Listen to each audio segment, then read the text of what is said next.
Okay, सभी को नमस्कार।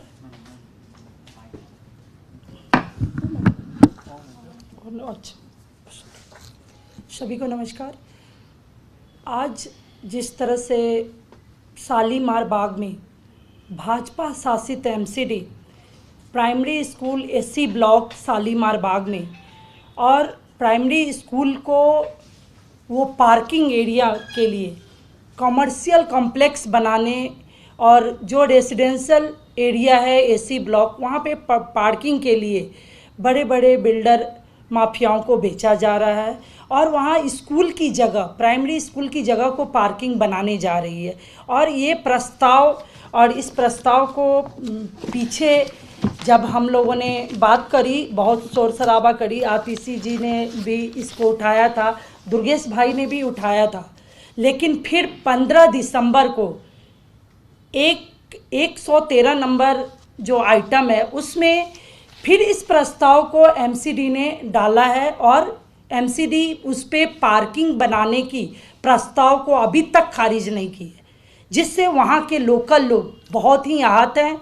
और जितने भी हमारे एरिया के साथी हैं वो बार बार हमारे ऑफिस में आते हैं और कहते हैं जो कि एक बच्चों के स्कूल जो 6th क्लास तक छोटे बच्चों का स्कूल था उसको स्कूल की जगह पार्किंग एरिया बनाया जा रहा है। इसका घोर विरोध है। और जिस तरह से पूरे देश में बेचने की जो प्रक्रिया चल रही है भाजपा की, वो बेचने की प्रक्रिया मैं आप सबके माध्यम से बताना चाहती हूँ। जो शालीमार बाग में जो बेचने वाली प्रक्रिया है, मुझे यहाँ तक पता चला है जो ये पार्किंग का एरिया भाजपा के ही कुछ ठेकेदारों को हैंड ओवर किया जाएगा और उन लोगों के निवेदन पे ही एमसीडी ने इस प्रस्ताव को रखा है जो प्राइमरी स्कूल की जगह को पार्किंग बनाने का।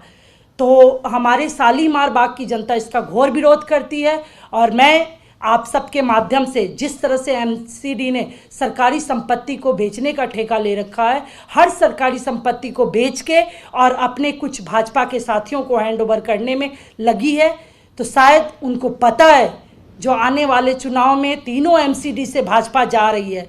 इससे पहले वो चाहती है जितनी भी संपत्ति है, अभी इसमें भी इन्होंने जो रेट लगाया है 126 करोड़ की बात, 126 औने पौने दाम में, जिसका रेट है 250 करोड़ डोमेस्टिक रेट और साथ में कॉमर्शियल रेट उसका आपको 500 करोड़ से ऊपर होगा।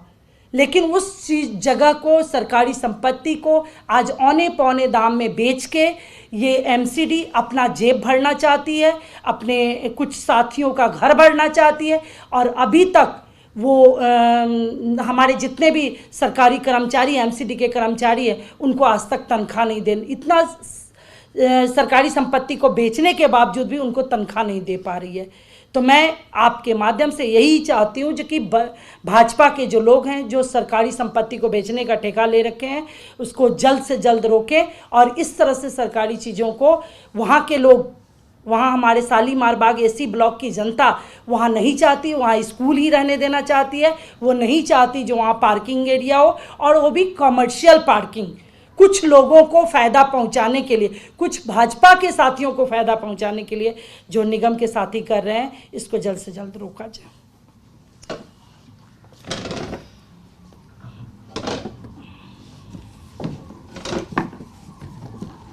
देखिए, 2 प्रेस कॉन्फ्रेंस में पहले हमने आपकी जानकारी में ये बात लाए थे, ये विषय लाए थे कि एमसीडी स्कूलों की ज़मीन को बेचकर वहाँ पार्किंग बना रही है। अजमल खां रोड के ऊपर करोड़ बाग में 2 स्कूलों को बेच के पार्किंग बनाने का प्रोजेक्ट आ रहा है। उसी तरह से फिर अगली प्रेस कॉन्फ्रेंस में हमने बताया था कि पूसा लेन में के स्कूल चल रहा है एमसीडी प्राइमरी स्कूल, वहाँ चलते हुए स्कूल की ज़मीन को, यानी 6000 स्क्वायर मीटर की वो ज़मीन है, उसमें से आधी 3000 स्क्वायर मीटर की ज़मीन को उसको बेच के पार्किंग प्रोजेक्ट लाया जा रहा है और वो स्कूल चल रहा है, वहाँ बच्चे आ रहे हैं। उसी तरह का बिल्कुल मामला ये आपके सामने है शालीमार बाग का, जहाँ रिहायशी इलाके के अंदर एक स्कूल बना हुआ है, एमसीडी का प्राइमरी स्कूल बना हुआ है और उसको वहाँ पर पार्किंग प्रोजेक्ट लाया जा रहा है। आप अगर देखेंगे इन तीनों प्रोजेक्ट्स के अंदर एक पैटर्न बिल्कुल सेम है। वो ये है कि इसकी डिज़ाइनिंग ऐसे की गई है कि यहाँ पर दुकानें बनाई जाएंगी, मतलब मान लीजिए कि अगर वो जगह जो है 400 या 500 पार्किंग की स्पेस की है, तो 300 गाड़ियों की व्यवस्था तो पार्किंग के लिए की जा रही है और 200 गाड़ियों की स्पेस के लिए वहाँ पर कमर्शियल दुकानें बनाई जा रही हैं। असलियत में अगर इस पैटर्न को आप देखें और समझें तो एमसीडी की मंशा असलियत में पार्किंग बनाने की नहीं है। ऐसा भी नहीं है कि उनको पार्किंग बना के लोगों को सुविधा देनी है, गाड़ी खड़ी करनी है। दरअसल इनको इन प्रोजेक्ट्स के माध्यम से यहाँ जो दुकानें बनानी हैं, इन दुकानों को बनाने के लिए जो कॉन्ट्रैक्टर को बुलाया जा रहा है, इन कॉन्ट्रैक्टर से अंडर द टेबल जो कमीशन मिलना है, जो करोड़ों रुपए का इनको करप्शन करना है, ये इनका मकसद है। ये इस पैटर्न से बिल्कुल क्लियर होता है, क्योंकि जैसा हमने आपको बताया था कि अजमलखा रोड पे जहाँ ये पार्किंग प्रोजेक्ट ला रहे हैं, वहाँ इन्होंने 2 साल पहले सरफेस पार्किंग शुरू कर दी थी स्कूल को बंद करके, और वहाँ आज की डेट में लगभग 350-400 गाड़ियाँ पार्क हो रही हैं। और इस प्रोजेक्ट में जिसमें पार्किंग बनाने की बात कर रहे हैं, इस प्रोजेक्ट के बन जाने के बाद भी वहाँ 300 ही गाड़ियाँ खड़ी होंगी। तो जब 300 ही गाड़ी खड़ी करनी है तो ये सारा का सारा खेल किस लिए? ये सारा खेल इसीलिए है कि जिस कॉन्ट्रैक्टर को ये कॉन्ट्रैक्ट दे रहे हैं वो वहाँ दुकानें बनाएगा, वो वहाँ शॉपिंग कॉम्प्लेक्स बनाएगा, और इसके एवज में एमसीडी में जो भारतीय जनता पार्टी के जो नेता बैठे हुए हैं वो और जो अधिकारी हैं, इनको मोटा मुनाफा जो है वो भ्रष्टाचार के रूप में होने वाला है। इसीलिए इस प्रोजेक्ट को लाया जा रहा है। तो अभी जैसा वंदना जी ने आपको बताया कि रिहायशी इलाके के अंदर इस प्रोजेक्ट को बनाया जा रहा है। अब रिहायशी इलाके के अंदर एमसीडी स्कूल को बंद किया जाएगा। हमने पिछली भी कॉन्फ्रेंस में ये कहा था कि राइट टू एजुकेशन एक्ट के तहत जो प्राइमरी स्कूल हैं वो बच्चों के लिए 1 किलोमीटर की दूरी के अंदर होने चाहिए।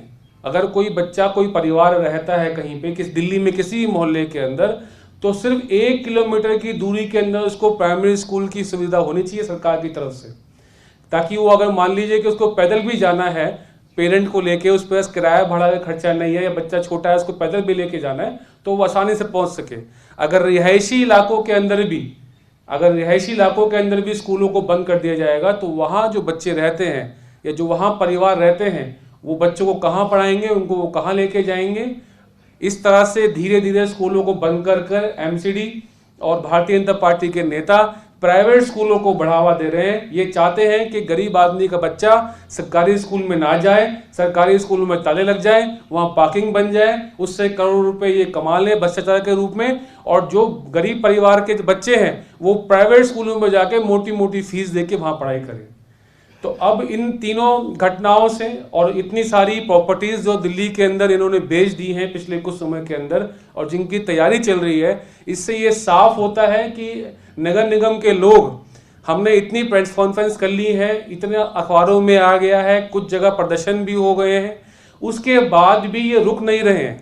भारतीय जनता पार्टी के नेता ये रुक नहीं रही है, ये हर रोज नई स्कीम लेके आ रहे हैं कि चुनाव से पहले पहले जितनी भी जमीन हम बेच सकते हैं दिल्ली के लोगों की, क्योंकि असलियत में ये जमीन दिल्ली के लोगों की है। ये ऐसा तो नहीं है कि एमसीडी के नेताओं ने, भारतीय जनता पार्टी के नेताओं ने या इन अधिकारियों ने इसको अर्जित किया है, इन्होंने इसको बनाया है। ये सरकारी जमीन दिल्ली के लोगों की है, इस पे हक दिल्ली के लोगों का है, और यहाँ उनकी सुविधाओं के लिए ही काम होना चाहिए। और जैसे भारतीय जनता पार्टी के लोग इतनी शिकायत उठाने के बाद भी, इतना इस मुद्दे को उठाने के बाद भी नहीं रुक रहे हैं, अब हमारे पास सिर्फ एक ही जो सुझाव मुझे लगता है कि एक ही जगह बची है। जैसा हम सब जानते हैं कि हमारे देश के अंदर, पूरे देश में जितना भी लैंड है उसके मालिक महामहिम राष्ट्रपति महोदय हैं। पूरे देश में 1-1 इंच जमीन जो भी है उसके असलियत में जो मालिक हैं वो वही हैं, उन्हीं के पास का अधिकार है। अब सिर्फ वही हमारे को लगता है एक जगह है। इस प्रेस कॉन्फ्रेंस के माध्यम से आज हम महामहिम राष्ट्रपति महोदय से गुहार करते हैं, उनसे हाथ जोड़ के ये प्रार्थना करते हैं कि वो दिल्ली के लोगों की ज़मीन को बचाएं। वो दिल्ली के लोगों की ज़मीन को, जो एमसीडी के लोग, जो भारतीय जनता पार्टी के लोग लगातार बेच रहे हैं, स्कूलों की ज़मीन को बेच रहे हैं, पुरानी हेरिटेज बिल्डिंग्स को बेच रहे हैं, कमर्शियल कॉम्प्लेक्स को बेच रहे हैं, हमारी राष्ट्रपति महोदय से ये प्रार्थना है कि वो इस विषय पे, इस गंभीर विषय पे संज्ञान लें और इस हमारे दिल्ली के लोगों की ज़मीनों को बेचने से रोकें। हमारा ये निवेदन है, उनसे प्रार्थना है कि इसमें वो संज्ञान लें, इसमें इंटरवेन करें और इस चल रही इस अनैतिक कार्य को जो भारतीय जनता पार्टी के लोग लगे हुए लगातार करने में, इसको वो रोके। बहुत बहुत शुक्रिया। सर, दो प्रश्न हैं। एक प्रश्न तो ये है कि जिस तरह से एमसीडी के लोग कहते हैं कि दिल्ली सरकार की तरफ से उनका फंड जो है वो लगातार रोका जा रहा है। अभी भी त्रिदिल्ली नगर निगम के स्टैंडिंग कमेटी के चेयरमैन जोगीराम जैन ने कहा है कि ये जो किस्त आनी थी इस बार की, उसमें 387 करोड़ रुपए जो है वो आप लोगों ने काट लिए हैं। मेरा दूसरा सवाल जो है, इस पर आप क्या कहना चाहते हैं? और दूसरा ये है कि अभी एक शराब के मुद्दे पर उन्होंने एक बयान दिया है कि पहले 21 दिन ड्राई डे होते थे, अब उसको घटाकर जो है वो 3 दिन जो है वो कर दिए गए हैं, और दिल्ली सरकार की जो है शराब माफियाओं के साथ में मिली भगत है। देखिए, जो पहला प्रश्न है वो आज ही प्रेस कॉन्फ्रेंस से जुड़ा हुआ है, तो मैं उसी को उत्तर दे पाऊंगा। जैसा आप बोल रहे हैं कि दिल्ली सरकार ने उनका पैसा रोका हुआ है, तो मैं आपकी जानकारी में लाना चाहूँगा कि एक नहीं बल्कि कई बारी हमने प्रेस कॉन्फ्रेंस करके ये बताया है कि दिल्ली सरकार को एक भी रुपया नगर निगम का नहीं देना है। इवन ये मैटर कोर्ट में भी गया है, हाई कोर्ट के अंदर भी गया है, और हाई कोर्ट से भी जो है डायरेक्शन इसमें हो चुकी है कि दिल्ली गवर्नमेंट के पास इनका एक भी रुपया बकाया नहीं है। असलियत में ये इनका अपना फेलियर है। 15 साल के अंदर क्यों नहीं अपनी इंडिपेंडेंट व्यवस्था कर पाए अब तक? 15 साल के अंदर इन्होंने क्यों नहीं कोई पॉलिसी बनाई रेवेन्यू बढ़ाने के लिए? 15 साल के अंदर भारतीय जनता पार्टी के लोगों ने क्या किया सर इसमें नगर निगम के अंदर रेवेन्यू को उसको इंक्रीज करने के लिए? अपने फेलियर को, अपनी नाकामी को छुपाने के लिए बार बार दिल्ली सरकार के ऊपर ये ठीकरा फोड़ने की कोशिश करते हैं। लेकिन ये अच्छी बात है कि ये मैटर कोर्ट में है, और कोर्ट ने भी साफ कर दिया है कि दिल्ली गवर्नमेंट को एक भी रुपया इनको नहीं देना है। जो भी पैसा इनको करना है, इनको हर बार इनको किस्त पूरी जाती है, लेकिन इनके नगर निगम में आप खुद जानते हैं कि इतना भ्रष्टाचार है, अंधा कुआं है कि जितना पैसा आप इनको दे दो वो सारा पैसा जो है गायब हो जाता है, भ्रष्टाचार की भेंट वो चढ़ जाता है। धन्यवाद, शुक्रिया।